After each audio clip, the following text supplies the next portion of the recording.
Making headlines for this week of April 28th. Dance in France, leading up to the second-round presidential elections. Will it be another cabal puppet or right-wing agent of change? Crisis or transformation? Stopgap budget extension hints at launch of new currency amidst looming bankruptcy of Puerto Rico. Belt and Road, a deeper look at this rapidly growing Eurasian network threatening Western hegemony.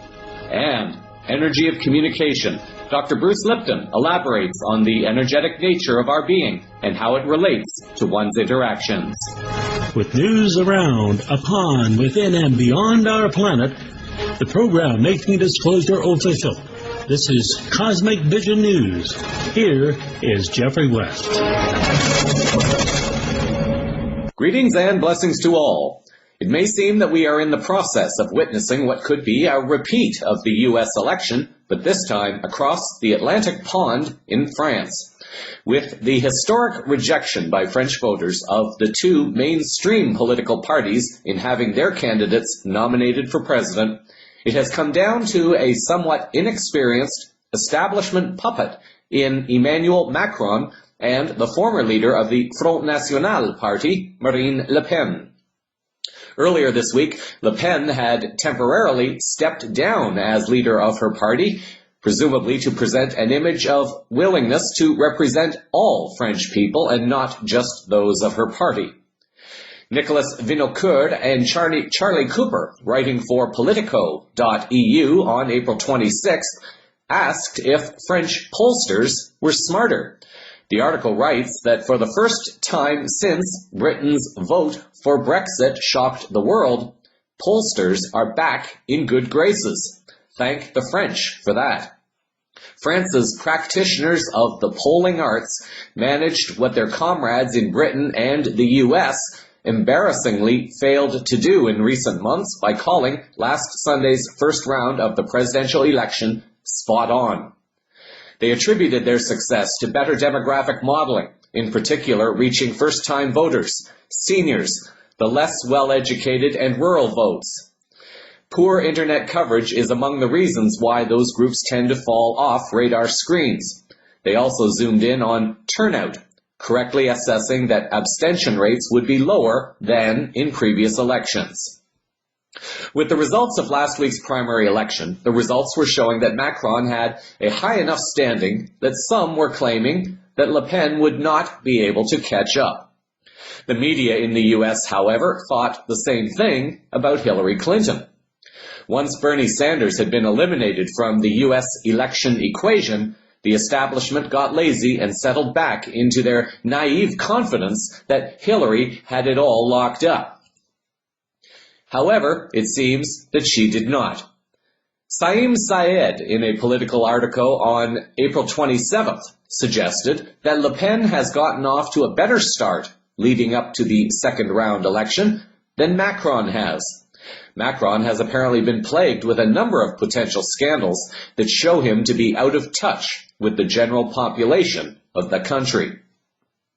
Meanwhile, outgoing President François Hollande has publicly declared that he will be voting for Macron. Cynthia Croat, in her Politico article on April 24th, reported that Hollande said Macron's rival for the presidency, candidate Marine Le Pen, posed a risk to France. The extreme right would divide France, stigmatize part of our citizens because of their origin or their religion. The far right is a risk for our country. Faced with such a risk, it is not possible to be silent, Hollande said. He said Macron would defend the values that unite France rather than divide the nation. As an establishment-controlled puppet himself, it is unclear exactly which French values Hollande was speaking of that unite France, unless it was the values of the unelected EU leadership that have been imposed upon all EU countries, including France. Hollande may have put a nail in Macron's coffin, however, since Hollande himself is not exactly held in very high regard among the general population. Emma Diltz, in her Politico article on April 25th, reported Le Pen as having welcomed Hollande's endorsement of Macron. Dilts writes that Le Pen, who will face off against Macron on May 7th, was filmed by BFM TV telling a butcher in Runji International Market in Paris that the current head of state had been completely discredited. In a second article, Cynthia Croet also reported that Nicolas Sarkozy will vote for Macron, but Sarkozy doesn't support him.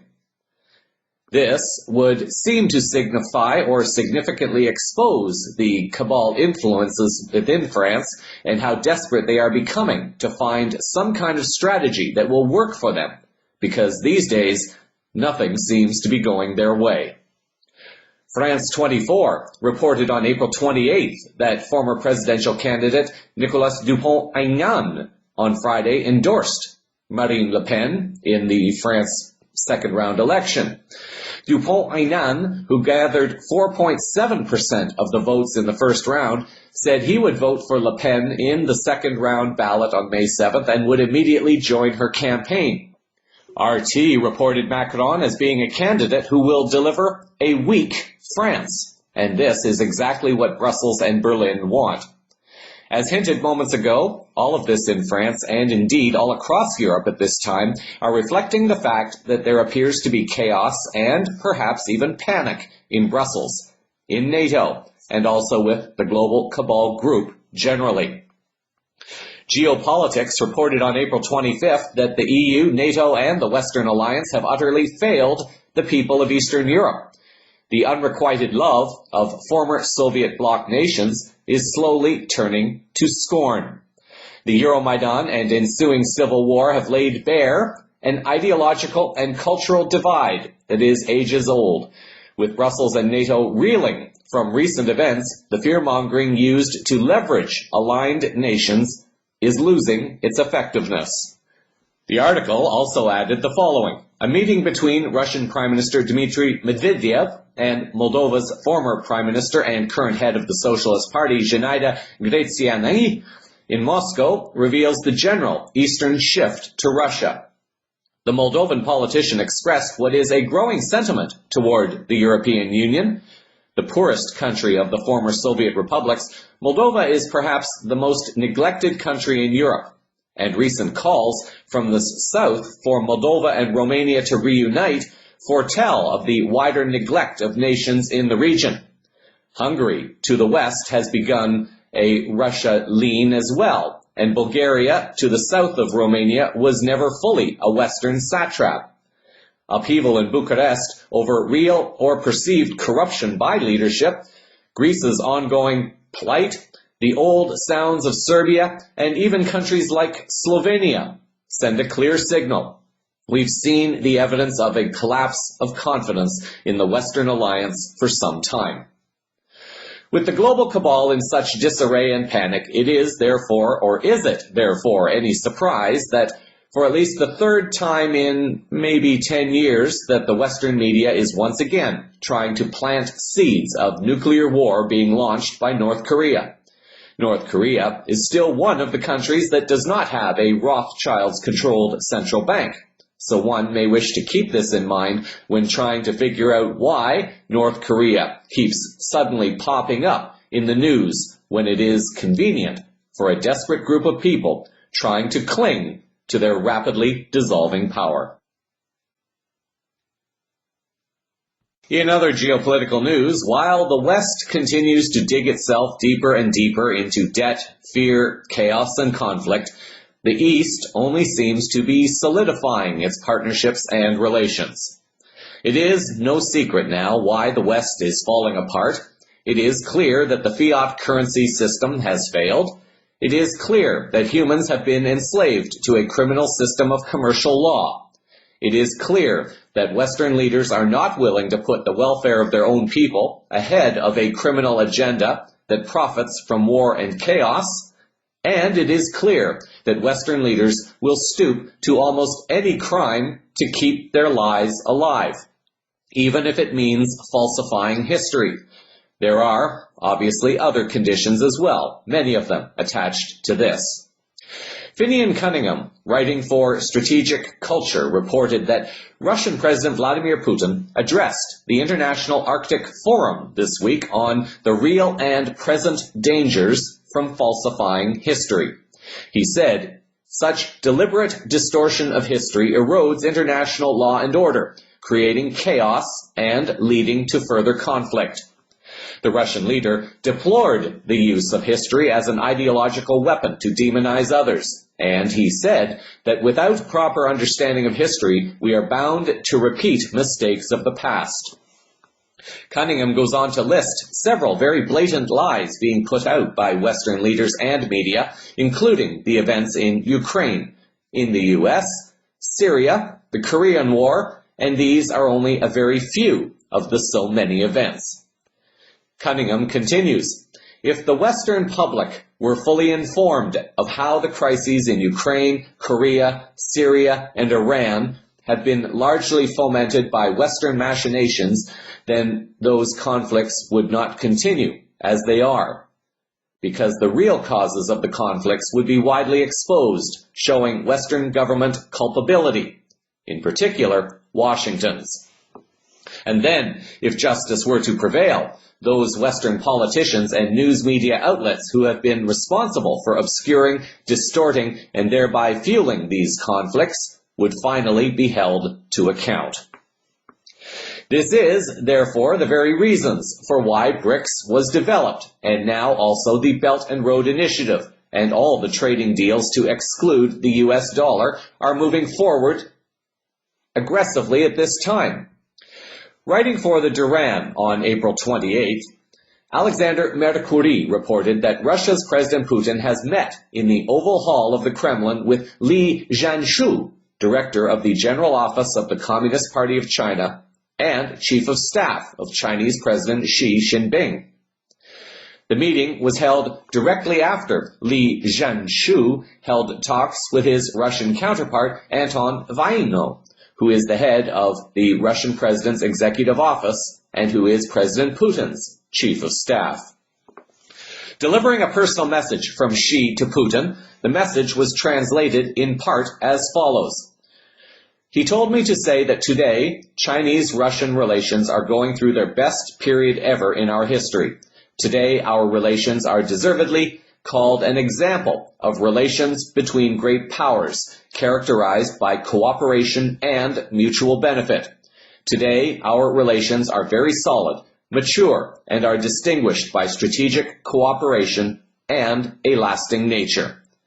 He also said that despite the serious changes in the international situation, we will continue to work with you unfailingly, adhering to three constants, namely, regardless of the circumstances, we will not change our policy of deepening and developing our strategic partnership and cooperation. Our policy, based on joint development and prosperity, we will not change, and our joint efforts to defend peace and justice and promote cooperation in the world will not change. These were the words of President Xi Jinping. As the article notes, this event is designed more to send a very public message to those still holding Washington and the world hostage. Plans appear to be moving forward on numerous levels to shake down the global cabal, and it is hardly necessary for Russia and China to reaffirm their friendship publicly, unless there is a particular message to be sent somewhere. Perhaps, soon enough, we may finally get to see what moves are done and whether the curtain will finally come down on the global cabal. In a couple of quick headlines for the week, in the Philippines, Baxter Dimitri, in an article on April 27th, has reported that President Duterte has vowed to eradicate all traces of Rothschild financial criminality from the Philippines, announcing that he will no longer respond to pressure or financial blackmail from the U.S. government or Rothschild-controlled global banking institutions. Before Rodrigo Duterte assumed the office of president, the Philippines was suffering from the effects of the IMF World Bank imposed austerity and privatization that exploited its people and resources. It was also one of Asia's most corrupt and troubled nations. Duterte has turned the country around, however. The article continues. Now the president is going after tax-dodging oligarchs and multinational corporations who haven't paid a cent for decades. The elites and their media empires held their former regimes to ransom, but they have no power over Duterte, and they are actually paying up. How does Duterte get away with taking on the rich and powerful? It's simple. He boasts a massive 83% popular approval rating across the country. The oligarchs cannot use the mainstream media to destroy him because the people don't trust what the media says anymore. The people trust Duterte because, unlike generations of politicians who came before him, he actually does what he says. His plain speaking enrages the powers that be in the West, who have waged war against him through their propaganda channels in the media. Could it be, therefore, why a 6.8 earthquake occurred the day after, on April 28th, generating tsunami warnings? In the U.S., Hawaii Congresswoman Tulsi Gabbard continues to stand up for the people of the U.S. despite the risks. In an article from the Maui Independent website on April 22nd, the following was reported. A foremost voice for peace in our nation, fueled by the aloha spirit, Hawaii Congresswoman Tulsi Gabbard spoke on Maui last night, condemning America's fixation with regime change. Gabbard pointed out how American military intervention often worsens suffering and increases loss of life.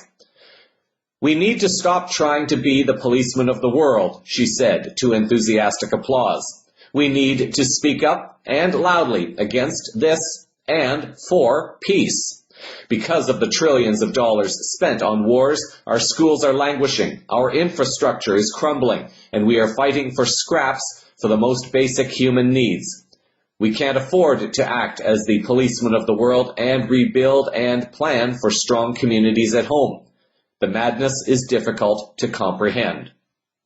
Regarding the question of impeachment of Trump, Gabbard was cautious, stating that such a move would allow arch-conservative Mike Pence to assume the presidency. He can be very dangerous, she said, adding that she feels some Republicans would like to see Trump impeached because they want Pence. This is why I am always cautioning listeners to take time to understand more of the bigger picture before just jumping in full steam on an idea, just because it happens to agree with one's particular and very likely limited worldview in any current moment of now. In financial news, the eyes will be on the U.S. over the coming days as two potentially significant events could happen on May 1st. As of April 30th, however, it is now being reported that the first event has now been averted.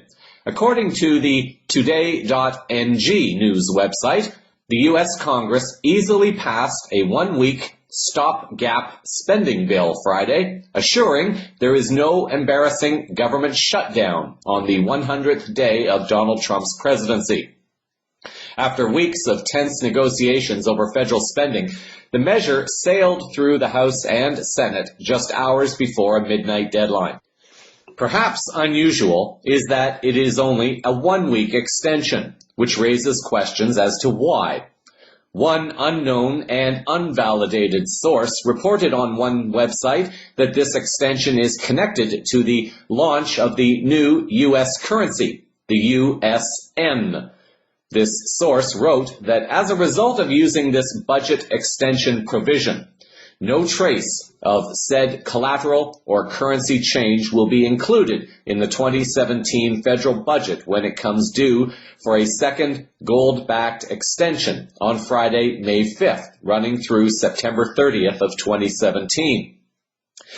The author of this provided a translation of sorts, and it could be interpreted as meaning that Obama marched the world's fiat reserve currency, the USD, right out the front door tonight in full public view and quietly made Trump sign into law a redenominated and revalued USN without anyone being the wiser.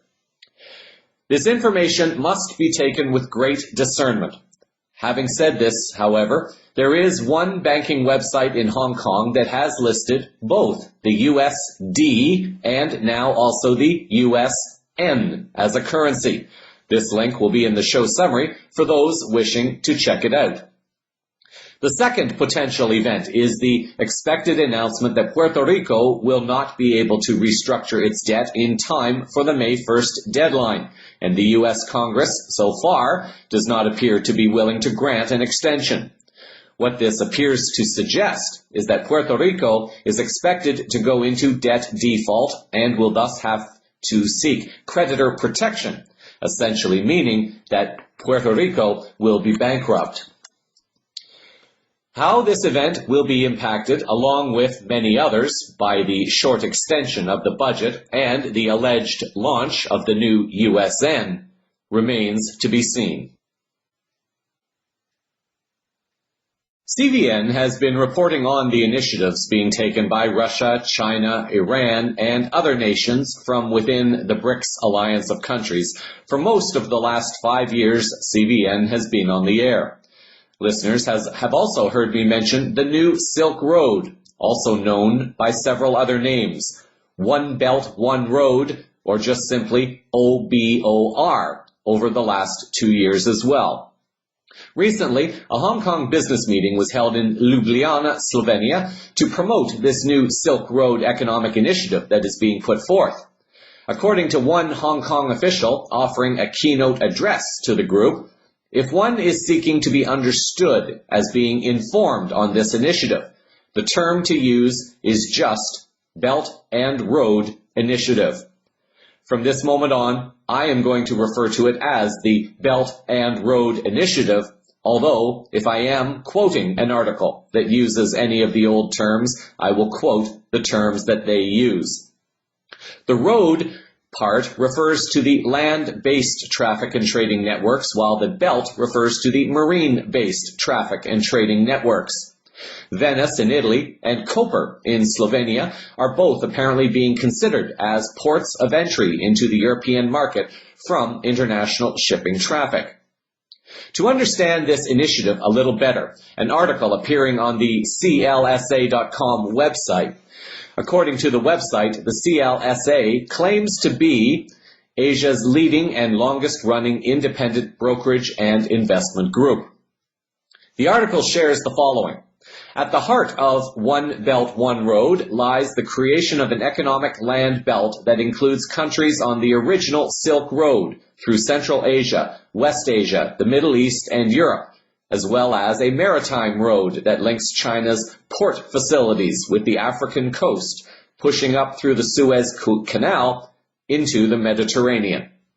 The project aims to redirect the country's domestic overcapacity and capital for regional infrastructure development to improve trade and relations with ASEAN, Central Asian, and European countries. In terms of China's relationship with Silk Road countries, the article writes that the key to One Belt, One Road's success is the development of an unblocked road and rail network between China and Europe. The plan involves more than 60 countries, representing a third of the world's total economy and more than half the global population. We have ranked each country's relationship with China from 1 to 5 based on political, economic, and historical factors. China's ultimate goal is to extend the initiative to Africa and Latin America. The current unipolar geopolitical structure is generally now being accepted as collapsing. Western hegemony and its media empire have been desperately attempting to prevent Russia and China from implementing a more multipolar geopolitical and geoeconomic paradigm that will finally lay to rest the US dollar as a global reserve currency, if this has not been done already. The Belt and Road Initiative appears to be a calculated response to Western attempts to trap nations into commercial corporate free trade agreements like the Trans-Pacific Partnership, TPP, the Trade-in Services Agreement, TISA, and the Transatlantic Trade and Investment Partnership, TTIP. Most people of the world are now understanding how criminal these trading agreements are to nation-states and to the people of those countries. In response to the Western attempts to trap the countries of the world, China plans to negotiate free trade agreements with 65 countries along the One Belt, One Road. Until now, China has signed 12 free trade agreements, including Singapore, Pakistan, Chile, Peru, Costa Rica, Iceland, Switzerland, Hong Kong, and Taiwan, and a further 8 are under negotiation with Japan, Korea, Australia, Sri Lanka, Norway, the Regional Comprehensive Economic Partnership, ASEAN, and the Gulf Cooperation Council. The irony here is that many fear that China and Russia have ulterior motives for global control, without even considering that the world has already been under the global control of a Western banking empire with the help from the Khazarian Mafia, the Zionists, and numerous other public and highly secret individuals and groups that have been enslaving humanity and destroying the planet for profit, power, and control. The article writes the following: what the skeptics miss is that securing economic growth is at the core of national security, as it legitimizes the party's rule. To ease worries, President Xi Jinping has emphasized 3 no's. No interference in the internal affairs of other nations. No seeking to increase the so-called sphere of influence. And no striving for hegemony or dominance. If one was to ask me if I believe that Russia and China are out for global domination, I guess the answer to this depends upon one's perspective. To a member of the current global cabal group facing extinction, they will call it global domination because that is also what the global cabal has had over this planet for at least 100 years and arguably much longer. Are Russia and China completely trustworthy? The answer, honestly, to this is, I do not know. However, what I do know is that the Western countries have done irreparable harm to humanity and the planet, and their strategies are now becoming known. The Internet has helped to foster this awareness. I highly doubt the people of the world will allow any one country to take control over the planet again. The people know what signs to look for and how to mobilize to challenge anything. Russia has the power to keep an eye on China. China has the economic might to keep an eye on Russia. So I doubt that either country is going to seek to destroy the other in any short-term period. There is also the rising consciousness of humanity and the planet that needs to be factored into this equation. I highly doubt that this rising consciousness will support any false intentions for humanity or the planet. Russia has advanced technologies that the US apparently does not have. This suggests that Russia is in contact with some source that has this incredibly advanced technology. Sources have speculated that this technology is of a non-Earth origin. Assuming this to be true for a moment, one could argue that help is being given to remove the global cabal to preserve Earth and any humans choosing to evolve to a new space of consciousness that is more life-honoring.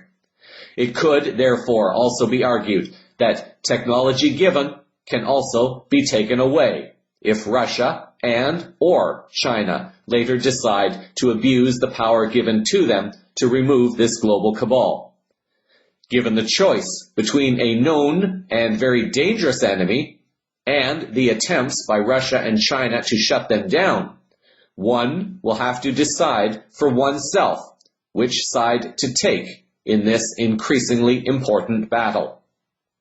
The World Economic Forum, a group controlled by the Western banking cabal, commented on why China is building a new Silk Road. According to the WEF article by Anna Bruce Lockhart from June of 2016, she writes that it is not an economic project, it is a geopolitical project. And it is very strategic.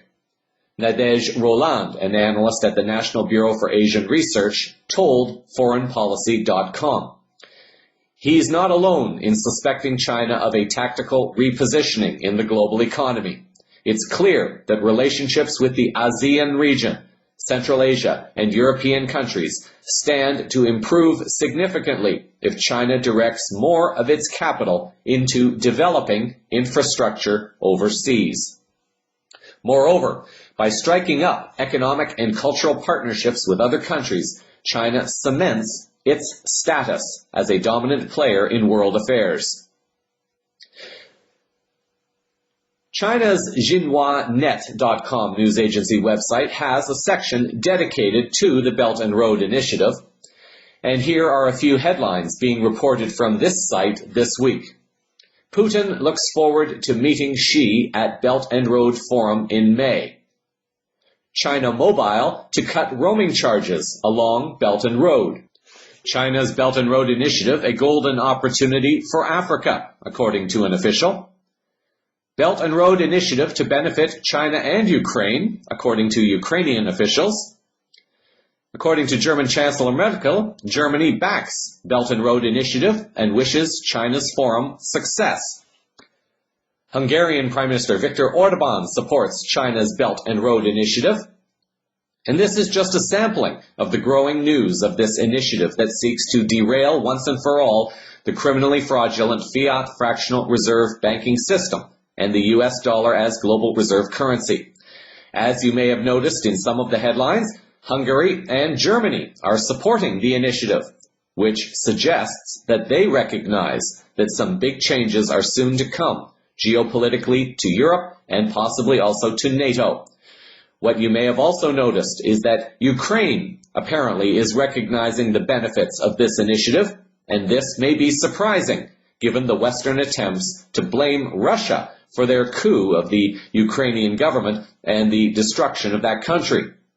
This may suggest that some kind of resolution as far as the US-installed puppet regime of Petro Poroshenko has been reached, even though Western media seems to keep perpetuating a false agenda.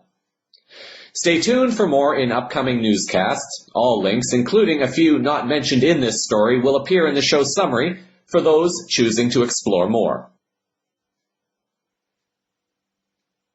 While doing some research for the newscast this week, I came across a website that I am thinking may be beneficial for some who are unemployed and who may be looking for some work until the larger geoeconomic changes are more publicly revealed.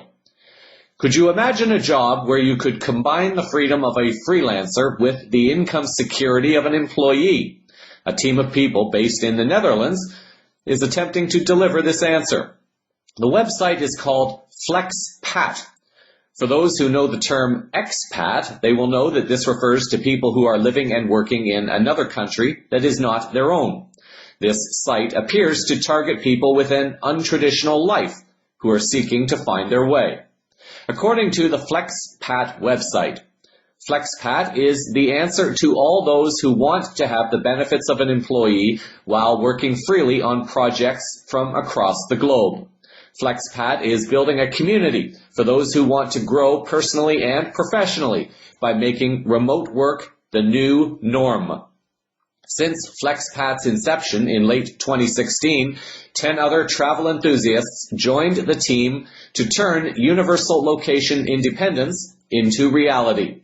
From our office in Rotterdam, Netherlands, the FlexPat team is working hard to make remote work a common lifestyle. In terms of what FlexPat provides, the website offers this. FlexPat enables talented people to work from anywhere by providing a range of services designed to make your life easier. We value the importance of having a community which lives, works, travels, and enjoys its freedom together. Based on your specific needs, you can choose any of these FlexPat services that fit you the best. In the frequently asked questions section, an answer is given to what services the company provides.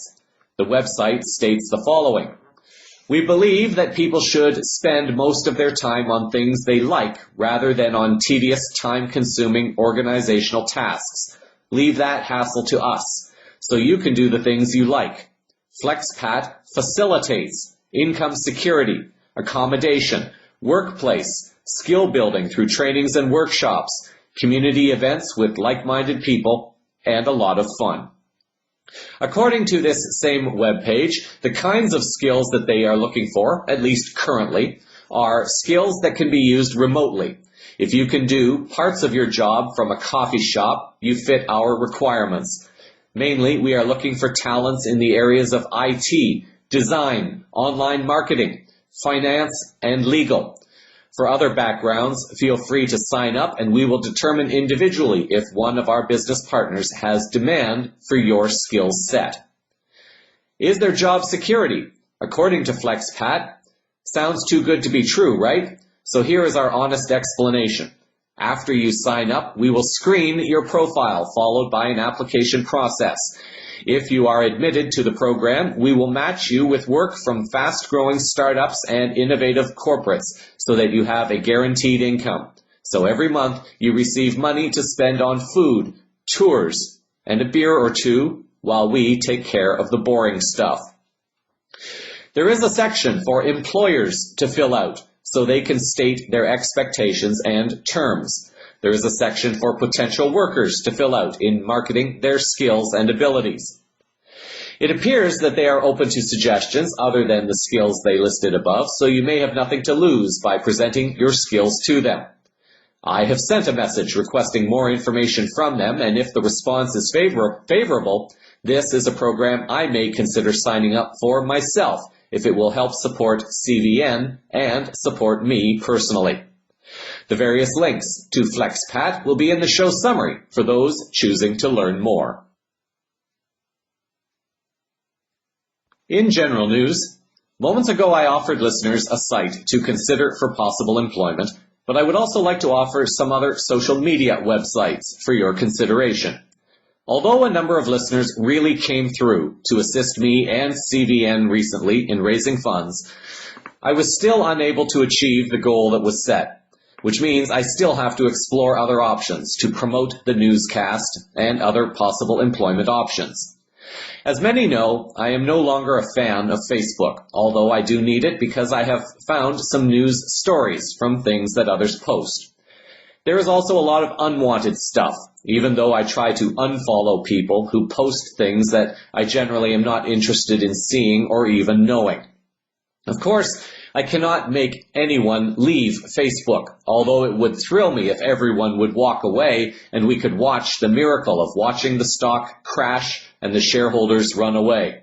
This might humble Facebook into returning back to what it was in the beginning before becoming corrupted. An article from the Gaia Scenics View website crossed my path this week as I was thinking about this story. This story was asking the question about whether sharing news is feeding the negative energies. This is indeed a question that always sits in my mind when I am writing my newscast, and there are times when I am aware that what I am reporting may feed negative energies within some, even though I do try my best to mute those energies by reminding people to merely observe stories that are potentially negative without being drawn into them. The author asks the following and continues, what are we actually feeding when we share? This is our true point of self-responsibility, and it is an important aspect of how we interact with the world. As we enter higher energies and come into alignment with new paradigm ways of communicating, it becomes paramount to understand what we are feeding with our creative energies and to make choices that bring us into greater resonance with the world we wish to create. Having said this, it is clear that Facebook has been limiting exposure to people who are challenging the establishment while blocking others, and yet allowing meaningless videos and postings to rack up millions of hits. It is clear that there is a deliberate agenda to ensure as many people see information that is useless or possibly also information that is known to be disinformation, while limiting the meaningful information. For example, CVN has about 2,600 followers on the Facebook page, and yet when I post the links to the show transcript and summary, I am lucky if my posting makes it to about 300 or 400 of them. This means the newscast is not getting out to people anymore. I know others who are experiencing similar and arguably worse problems with Facebook. There are a few options for social media that I would like to offer to people for their own consideration.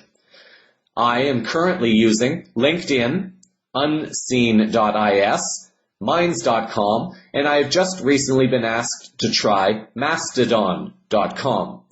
As I understand it, LinkedIn is generally for making more professional or business-related connections, although it is also used as a social media site. Unseen.is is the more private version of the former seen.is.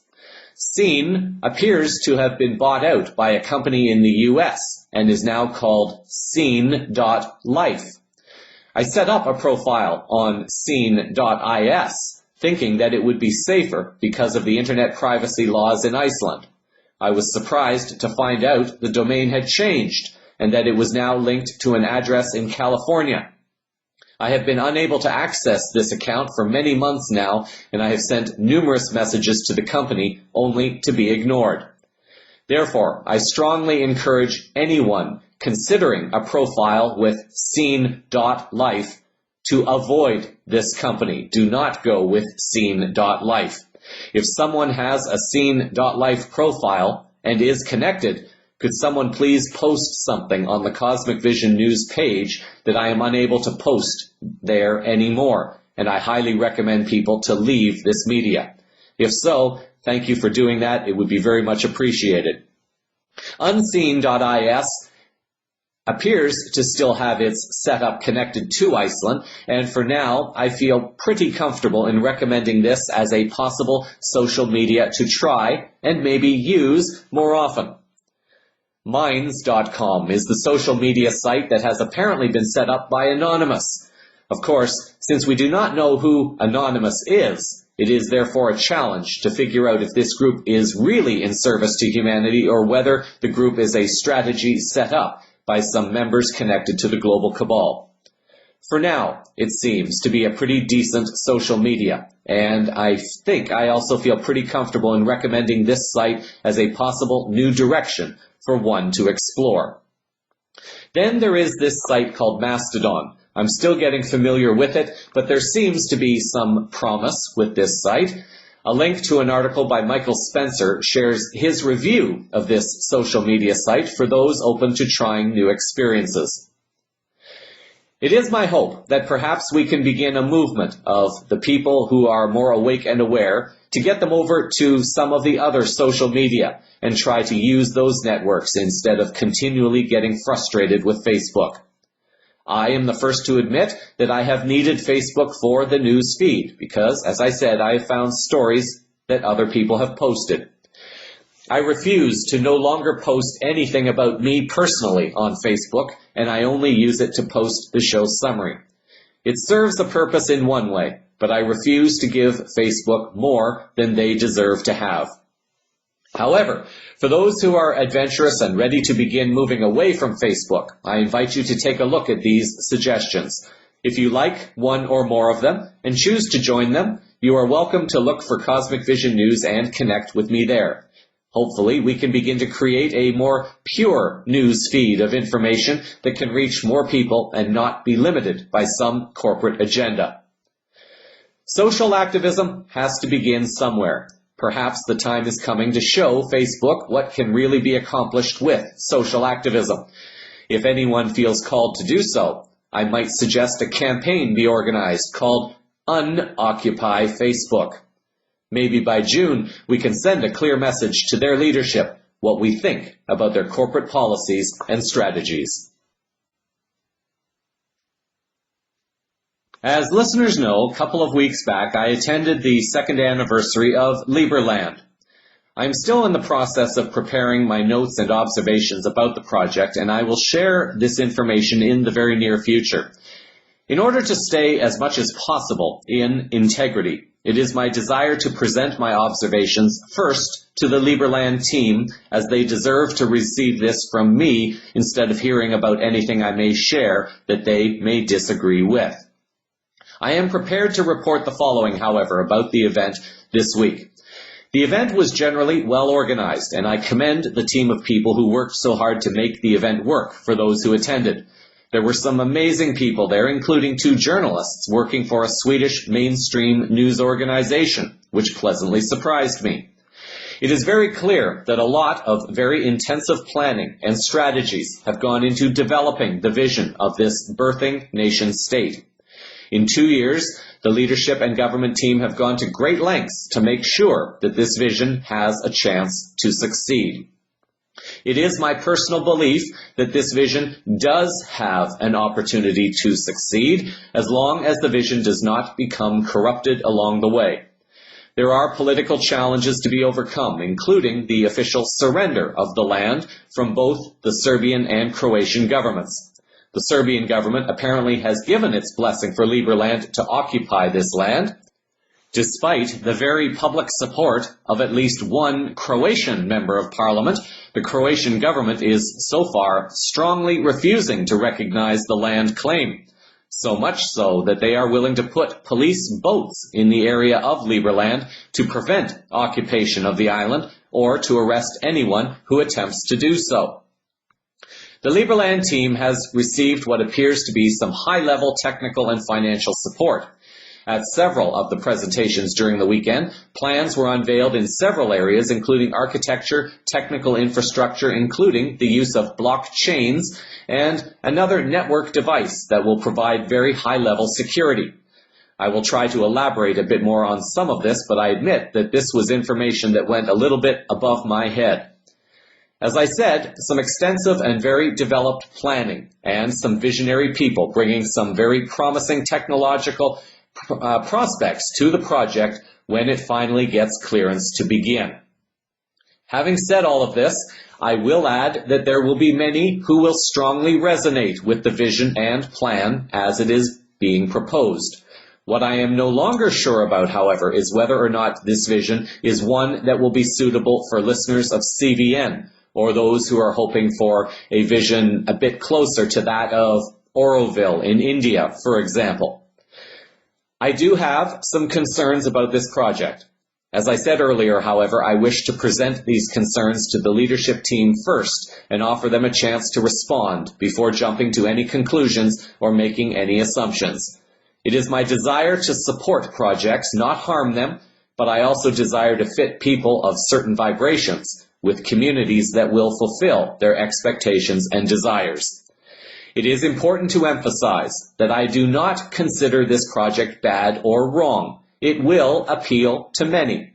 As I noted, I am just not yet convinced it will resonate with CVN listeners. It is my hope to be able to share more with you all in the next few weeks.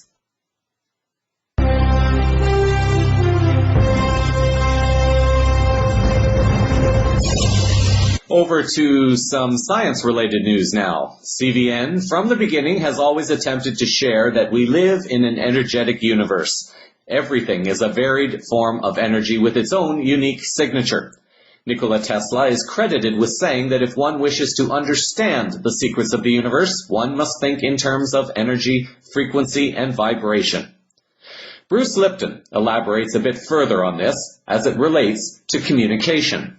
The world is in a state of evolution, and what I mean by evolution is not a physical evolution. Humans are not going to change into something different.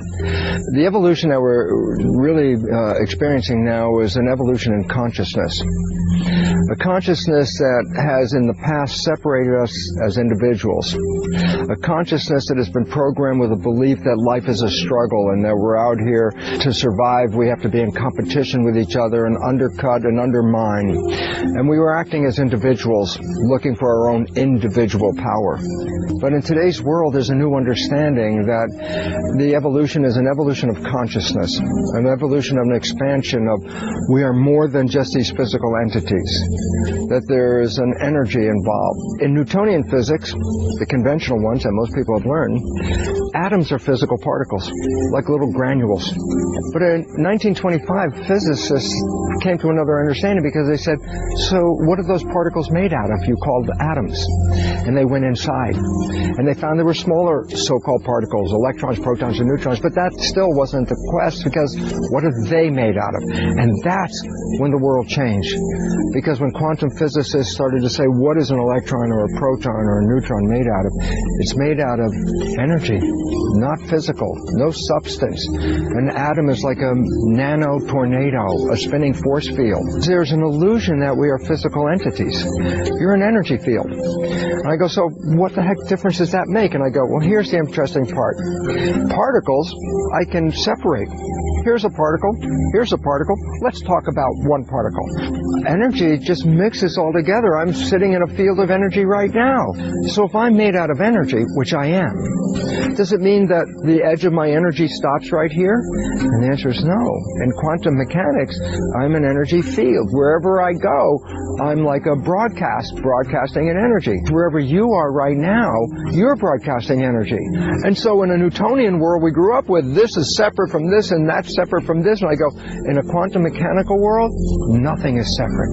Everything is an energy field with no borders to it. So what I do in my world is not just what I do in my world. What I do in my world is broadcast to everything else. And if it resonates or is in harmony with you, my energy can affect your energy. Or my energy can actually cancel your energy. Everything is interconnected. The chair I'm sitting on is energy. The air I'm in breathing with is energy. I'm energy. You're energy. We're all connected in this energy. But the fact is, energies are communications. And we vibrate and broadcast just like a radio. We're broadcasting who we are out into the field, and we alter what's going on. It is beyond language. It's a communication. It has nothing to do with words. It's an energy that's available if you just want to feel it. And I think that's the big issue. Feelings.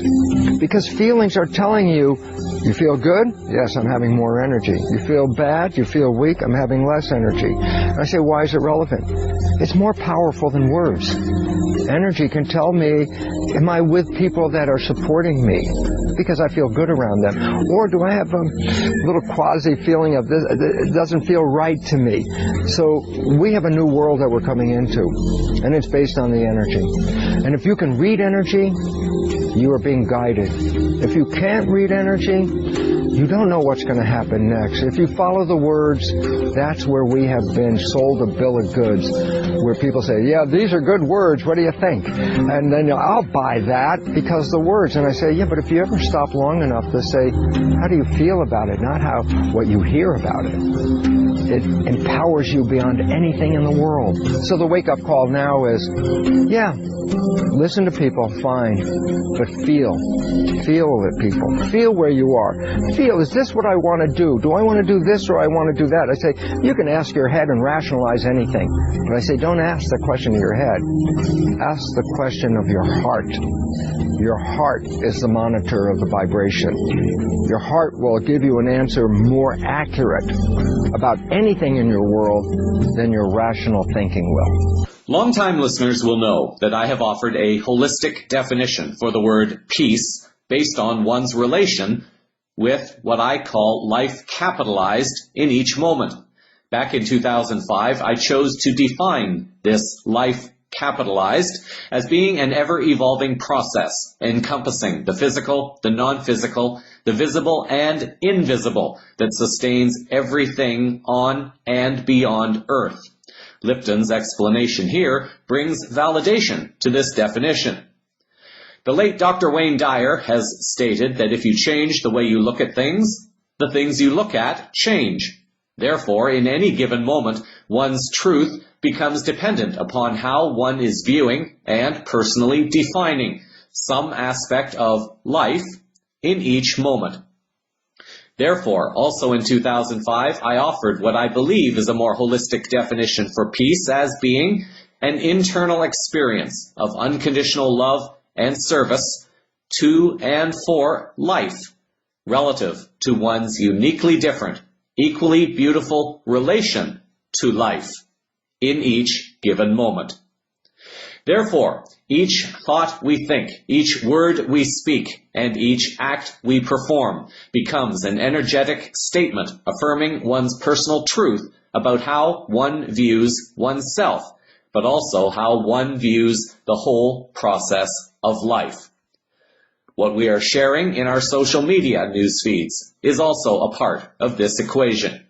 In this sense, science, as it is currently known and understood, is lacking an awareness and understanding of this very basic principle, or is covering it up intentionally or unintentionally.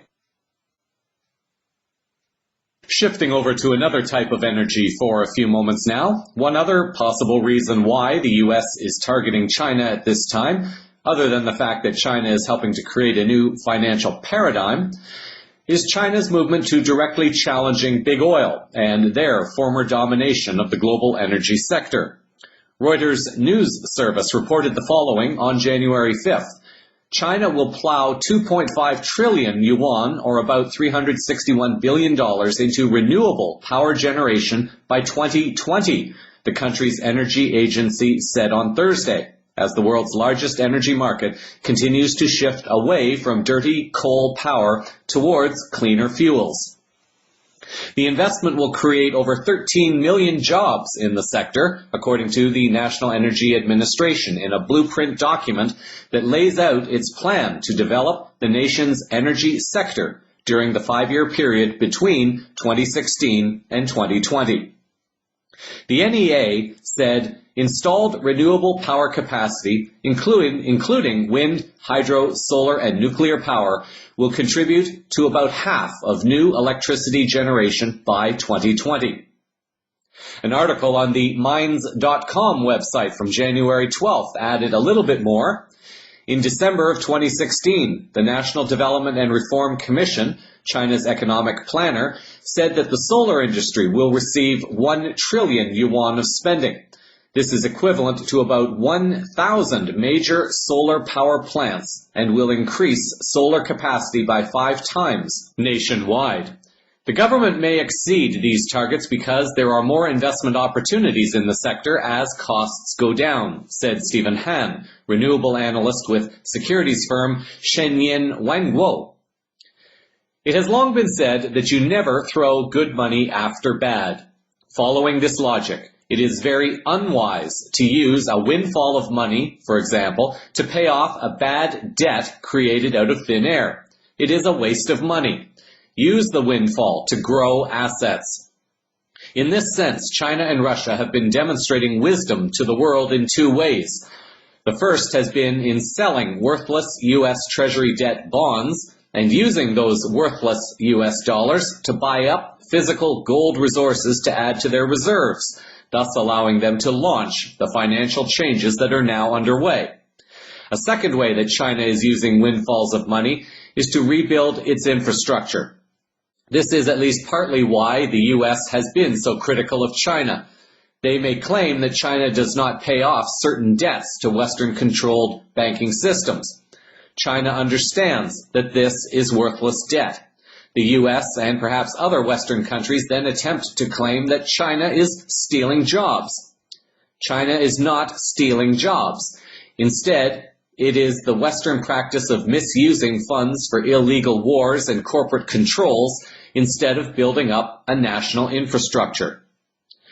From an article on the Collective Evolution website on January 26th, the following was written. The recent World Economic Forum, WEF, which took place in Davos, Switzerland this year, featured Jack Ma, the billionaire founder of Alibaba, a company that has surpassed Walmart as the world's largest retailer. He says the United States has no one to blame for their economic woes but themselves, and that most of their problems come from wasteful spending on warfare. He says, it's not that other countries steal jobs from you guys. It's your strategy. Distribute the money and things in a proper way. You're supposed to spend money on your own people. The Chinese billionaire claimed the U.S. has wasted over $14 trillion on warfare in the past 3 decades, money that could have been spent on domestic infrastructure and programs that would benefit the population. Finally, in health-related news, back in 2009, I lived in Vancouver for a short period of time. Two people, whom I now consider to be personal friends, came into my life path. This man and woman have dedicated their lives to service for humanity, each in their own unique ways, while supporting and uplifting each other. Ivan Radosh is an author, healer, and meditation master, also an artist who has devoted his life in service to others in helping each to find her or his middle point. It is his beingness that states that the truth can be experienced in one place just as much as it can in another. It's as much in you as it is in anyone else. His life partner, Lana, is a qualified clinical counselor with 9 years of formal professional training and almost 30 years of clinical experience. According to her webpage, she has extensive knowledge in the area of human cognitive and emotional development, behavior, and interactions. Lana's additional 4 years of intensive post-clinical psychology training in integrative psychotherapy has further enhanced her therapeutic and counseling skills, equipping her with a flexible and highly efficient approach based on a coherent, research-based theory. Lana recently published a short video on a revelation she came to, and it relates to relations. In 2013, she also published a short commentary entitled The Playground of Relationships, and recently reposted it. She offers the following for your consideration in this article, The Playground of Relationships. Radosh writes, "When did we become so entitled and righteous? Has the increase in the life standard done us well, or has it regressed us to infancy? Most of my couples clients are not even aware that it is their biggest problem. I deserve. He should be there for me whenever I need it. She should fully support me, no matter what." Really? Should they? Why?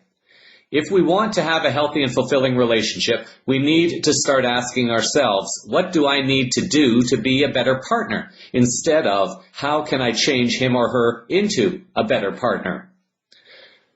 She continues, "It's hard work. It's not uncommon that my clients get upset with me because I invite them to be accountable and humble instead of righteous and demanding, for that's not what they came for. That's not what the self-help books teach them either. Although there are some very good self-help books, most teach us to be demanding, to execute fully our rights, to be self-absorbed and self-obsessed. Of course, it's important to have strong and healthy boundaries, to know our rights, to know what we want in a relationship, to know how to get what we want. But it's equally, if not even more important, that we learn how to be accountable, how to see and hear the other person fully, how to be kind and loving, giving and forgiving. In other words, how to be fully developed and well-rounded adults." I'd like to share with you something that I've just recently discovered. For those of you who know me, you know that I've been on a journey of self-discovery for about over 3 decades now, which practically started when I started practicing psychotherapy, because that's what my passion is about. Helping other people in their own self-discovery, and obviously helping myself too. Well, tonight I discovered a little part that has been hidden from me for a long, long, long time.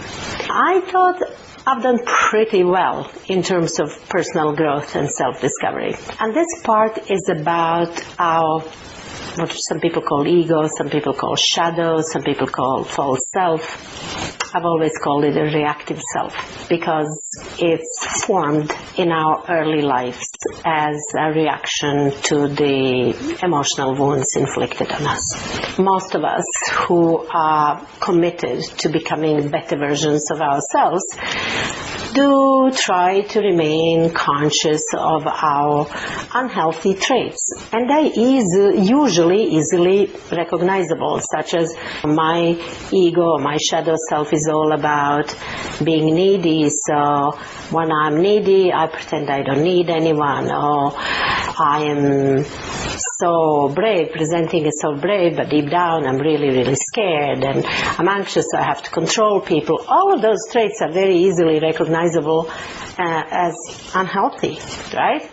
Once you recognize them as unhealthy, it's easier to work on them But what do you do with a trait, with a part of you that's not only wounded, but that's so cunning, so sophisticated, so seductive, so deceptive, that it presents as the best part of you? What I discovered about myself is that my wounded self attached itself to the part of me that I love most, that I cherish and value most in me, and that's my genuinely noble and generous and caring and kind nature, selfless. All those values I've always held in high regard in terms of me, and always consciously made an effort to cultivate, because I recognize them as my true self. And while I've been fighting some demons, especially lately, because life has lately presented lots of difficulties for my family, I have to tell you that. What's relevant here is that I discovered that wounded part of me that attached itself to the most caring and the most beautiful and most honest part of me, most noble part of me, has presented as that. And therefore, it remained hidden from me for all this time. Because why would you want to not be caring, not be selfless, not be noble, not be compassionate and generous? Of course you want to be that. Of course I want to be that. So when I discovered that actually my most beautiful parts of me are also my most wounded and least desirable and least attractive parts of me, that was a moment of, wow, what do I do with that? Well, I began wondering. So clearly I chose this profession because it's aligned with my true nature. And that's what I suppose makes me a good therapist, because at least that's what people tell me. And I see lots of people change their lives. So I'm thinking, how can that be now coming from my wounded self? So has everything I've built been based on my pathology, if I'm using a less compassionate word? What I've realized is, while in my professional work, my true self is still mostly present, and that's great, and it's working great. In my personal life, with the people who are closest to me, whom I love most, that part is also obviously present, otherwise people wouldn't love me, people in my life. But there's also this other sneaky part, this cunning, seductive, sneaky, deceptive part that tells me, right now you're acting out of love and generosity and nobility, while actually I'm not, because I step into their spaces and I start rescuing them. And it seems to me like I'm doing such a noble deed. But I'm actually, if I'm rescuing them, what I'm doing is I'm hindering their own personal process of self-discovery and self-actualization and growth. So that's the thing. What do you do with that part of you that's so sneaky? That's not just, you can't just discard it, right? So, what I concluded I need to do is to be extremely aware of that tendency, and definitely also to be aware of the tendency to now be too hard on myself and start thinking, oh, is that all false? No. No.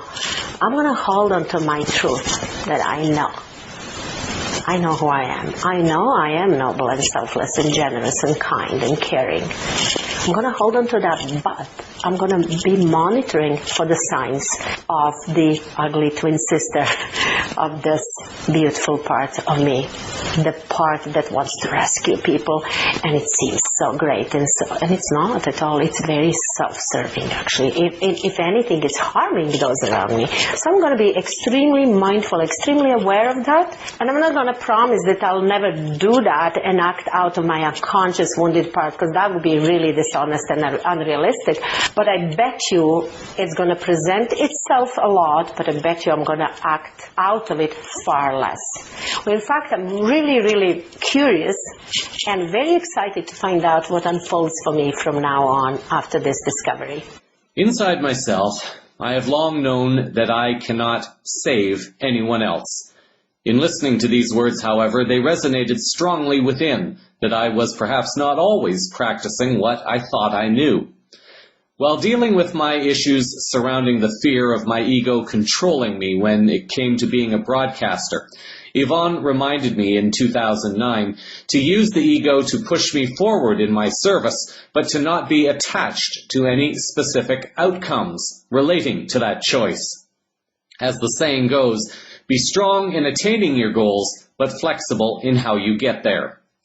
The world has been witness to the struggles of many celebrities, or people in public exposure. I am becoming more aware of the wounded part of me that has been disguising itself as some kind of noble person doing some service as a communicator. I am aware of the qualities I possess, but I am also aware of how my ego, or the wounded part of me, is creating opportunities for me to, quote-unquote, save someone, or save my listeners, something that I know I cannot do. Perhaps this is why I have been so insistent to the listeners that they not accept anything I say as truth unless they find something personally relevant in what was shared. This has given me something to reflect upon in my service, and it is my hope that perhaps some listeners found something meaningful in this as well. All links will be in the show transcript summary. In this week's final words, I've recently been giving a lot of thought to the concept of peace and why it is not present in the world. Since leaving the University for Peace, I have kept pretty quiet about the profession of peace education. Recently, I've been reflecting on the years since graduating from the program and how some of my colleagues and classmates have been publishing papers and how former professors joyfully pass out accolades and praises for a piece of paper that offers research on this obscure topic. Many of them travel the world and are giving lectures and being recognized, and they sincerely believe that they are doing something meaningful and honorable to help the world. They believe they understand what global peace is, and they are getting high salaries and prestigious recognition for their contribution to peace education. Yet, 12 years after graduation, what has peace education accomplished? The world has been even worse off than it was the year I started challenging the paradigm. I decided that it was time to call out this profession, and it matters not because I have already been alienated by virtually all of the peace education peers and colleagues I once knew. This would suggest to me that I am on to something. Some listeners may have already read my commentary on peace education on the CVN homepage, so I will not repeat what I shared, but the link will be in the show summary for the final words. What I started thinking about more, however, were all the challenges that I hear people describing when they talk about the education system and how it is failing students worldwide. Most students already know and understand the root source of the problems relating to education, and again, it is not necessarily something I need to explain again. Over the years, CVN has looked at and reported on a few countries making progressive and even radical changes to their national education programs. CVN reported on changes in Iceland and how the country was able to stop substance abuse of their young people in this dark country during the winter. By creating programs and giving greater emphasis on involvement in programs relating to sport, Iceland today tops the European table for the cleanest living teenagers. Given the political and financial changes that the country has also undertaken, it would seem that Iceland is positioning itself as one of the top European countries and possibly also one of the top countries in the Western world, if not the world, that is thinking in such a progressive manner for its young people. In an article by Emma Young of Mosaic, accepted for the Australian Broadcasting Corporation in January of this year, Young reports that Iceland knows how to stop teen substance abuse, but the rest of the world isn't listening. Another story covered by CVN on at least 2 occasions are the changes taking place in Finland. Finland embarked on an aggressive strategy to improve education. One opinion article on the Hetching Report website describes how Finland broke every rule and created a top school system. The article describes what one may experience, for example, if one spends a short period of time in a 4th grade math class. The article writes that instead of control, competition, stress, standardized testing, screen-based schools, and loosened teacher qualifications. Try warmth, collaboration, and highly professionalized teacher-led encouragement and assessment. The Finland National Agency for Education, on its website, writes that the focus in education is on learning rather than testing. There are no national tests for pupils in basic education in Finland. Instead, teachers are responsible for assessment in their respective subjects on the basis of the objectives included in the curriculum. Polytechnics and universities enjoy extensive autonomy. The operations of both polytechnics and universities are built on the freedom of education and research. They organize their own administration, decide on student admission, and design the contents of degree programs. Another article describes 11 ways Finland's education system shows the world that less is more. The article writes the following, that number 1, less formal schooling equals more options. 2, less time in school means more rest. 3, fewer instruction hours, meaning more planning time. 4, fewer teachers allows for more consistency in care. 5, fewer accepted applicants means more confidence in teachers. 6, fewer classes means more breaks. 7, less testing means more learning. 8, fewer topics means more depth. 9, less homework means more participation. 10, fewer students means more individual attention. 11, less structure means more trust. Richard Garner, writing for the London Independent in March of 2015, described the process this way at the time the program initiative was launched.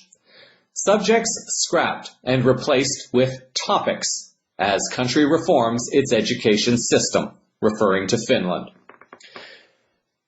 I keep reflecting on this over and over, while also observing what is unfolding in the world and how detached people seem to be from each other, and yet so attached to their electronic devices.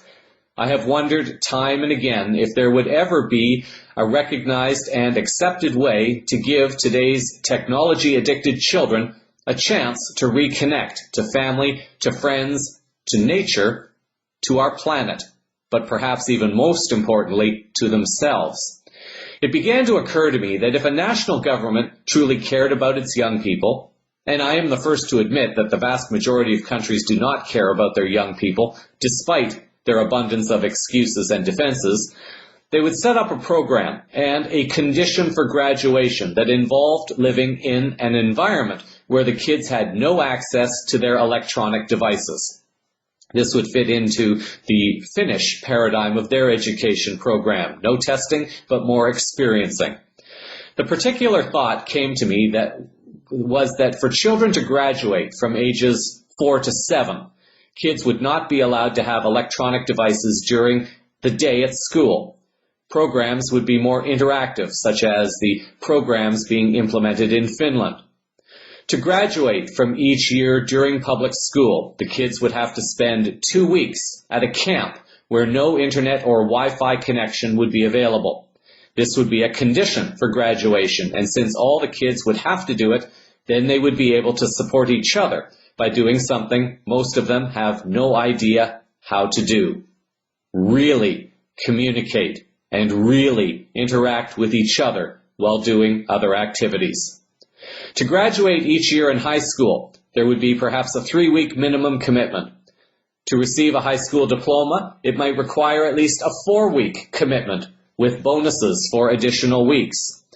If there was a camp that could be shared by several public schools and high schools, the high school students could become mentors and counselors for the younger grades, so they learn leadership and confidence skills. Meditation and nature experiences would help each child develop and nurture new relations with people and the planet. They could learn to grow food or build adobe structures that could be used for future accommodations or school activities. Practical skills that could help prepare them for a world where automation is likely to take away all the traditional jobs that the current economy is dependent upon. It would take a radical change, and a quick one at that. I rather wish I had pushed this idea many years ago. I'm not sure that route was part of my life path or not, or maybe I was just too scared to follow through on it. Maybe I was still holding on to journalism, although journalism does not seem to be supporting me very well. As the doors open to speak to groups in the future, I'm planning to address this topic more and more. It is part of the truth that I am feeling compelled to communicate, and part of the role that I am to do in my service as a peace educator, a broadcaster, and as a journalist. The world we want is coming. Can we find ways to offer ideas that people might willingly choose to manifest that world more quickly and find the courage to make it so? I am creating that this will manifest. Create a wonderful week. Until our next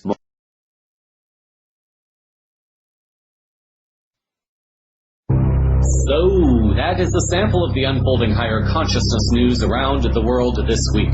Cosmic Vision News is broadcast weekly from the CosmicVisionNews.com website. Links to stories used in this broadcast are published in the show summary, which is also on the website. CVN can be followed in Facebook, Unseen.is, Minds.com, Mastodon.com, and YouTube, as well as on Twitter, Google+, and LinkedIn. Thank you for sharing your time with me. I'm Jeffrey West, reminding you that energy is the currency of the universe. When you pay attention to something, you then buy that experience. By focusing on something that annoys you, the experience gives back to you the experience of being annoyed. Your attention feeds the energy of that experience to keep it alive, not just within you, but within the collective consciousness also. Until our next moment of now, stay grounded in love, hold the vision of light and peace in your hearts, and keep your eyes to the skies. Disclosure is unfolding all around you. Namaste.